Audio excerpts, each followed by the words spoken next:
بسم اللہ الرحمن الرحیم ایاک نعبد و ایاک نستعین اہدنا الصراط المستقیم صراط الذین انعمت علیہم غیر المغضوب علیہم ولا الضالین آمین۔ پچھلے پروگرام میں ہم نے مالک یوم الدین تک ترجمہ اور تفسیر ڈسکس کیا تھا۔ آج ہم ایاک نعبد سے شروع کریں گے۔ ایاک نعبد کا مطلب ہے کہ ہم تیری ہی عبادت کرتے ہیں، و ایاک نستعین اور تجھ ہی سے مدد طلب کرتے ہیں۔ ہم لوگ چونکہ اہل زبان نہیں ہیں تو جو اہل زبان ہیں وہ بہتر انداز میں قرآن کو پڑھ اور سمجھ سکتے ہیں۔ جو تفسیر جن سے میں نے استفادہ کیا ہے، یعنی جو مستند تفاسیر ہیں، ابن عباس ہے، ابن کثیر ہے، ان میں جو عبادت کے معنی دیے ہیں وہ 3 ہیں۔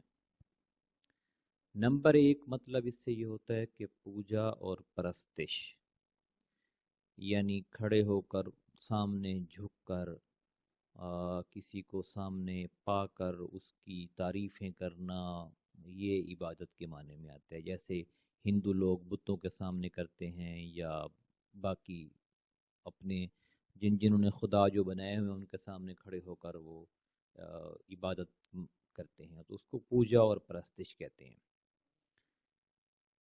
دوسرا اس کا مطلب ہے اطاعت اور فرما برداری، کہ جو حکم دیا جائے اس کو بجا لانا۔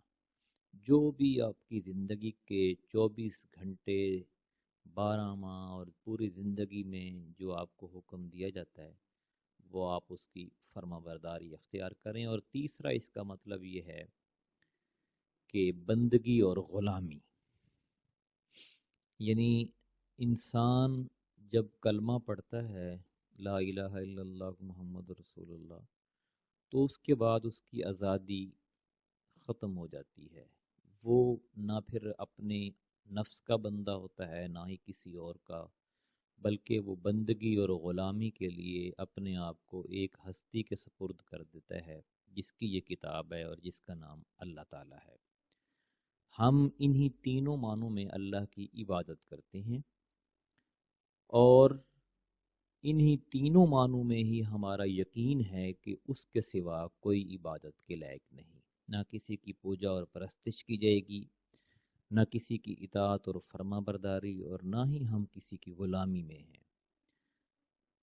ہمارا جو حکمران ہے، یعنی پاکستان میں آپ دیکھ لیں، ہم حکمرانوں کے غلام نہیں ہیں، نہ ہی ہمیں حکمرانوں کی اطاعت اور فرما برداری کا حکم دیا گیا ہے۔ صرف اسی صورت میں ہم ان کی اطاعت اور فرما برداری کریں گے کہ جب وہ قرآن و سنت کے دائرے میں رہ کر ہمیں حکم دیں گے۔ کسی بھی حاکم کی ان معاملات میں فرما برداری کرنا جو قرآن و سنت کے خلاف ہو، بیسیکلی اس کا مطلب یہ ہوتا ہے کہ آپ اللہ کو چھوڑ کر اس کی عبادت کر رہے ہیں، اور یہ ہمیں قطعاً نہیں کرنا۔ اگلا جو آیت کا حصہ ہے وَإِيَّاكَ نَسْتَعِينُ، کہ ہمارا اللہ سے جو معاملہ ہے، اللہ سے جو ربط ہے، جو تعلق ہے، وہ صرف عبادت کا نہیں بلکہ استعانت کا بھی ہے، مدد کا بھی ہے۔ ہم جہاں کہیں مشکل میں پھنستے ہیں، جو ہمیں مسئلہ درپیش آتا ہے، جو پریشانی ہوتی ہے، ہمارے سامنے ایک ہی ہستی ہے، اور وہ اللہ تعالیٰ کی ہستی ہے، اور اسی سے ہی ہم مدد طلب کرتے ہیں، اور وہی ہمیں اپنی مشکل سے نجات دلا سکتا ہے۔ یہ ہمارا ایمان ہے۔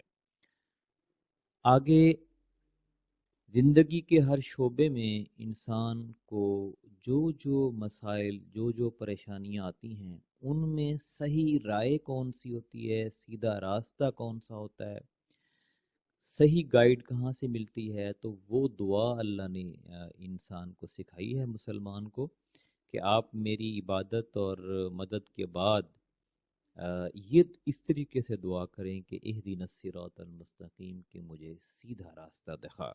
ظاہر ہے جب آپ نے اسلام قبول نہیں کیا تھا تو آپ راستے سے ہٹے ہوئے تھے، گمراہی کے راستے پر تھے، اور اب کہ جب آپ نے اسلام قبول کر لیا ہے، آپ کو ایک ایسا راستہ چاہیے کہ جس میں آپ اللہ کے بندے اور غلام رہیں، اسی کی پوجا اور پرستش کرتے رہیں، اور اسی کی اطاعت اور فرما برداری اختیار کریں۔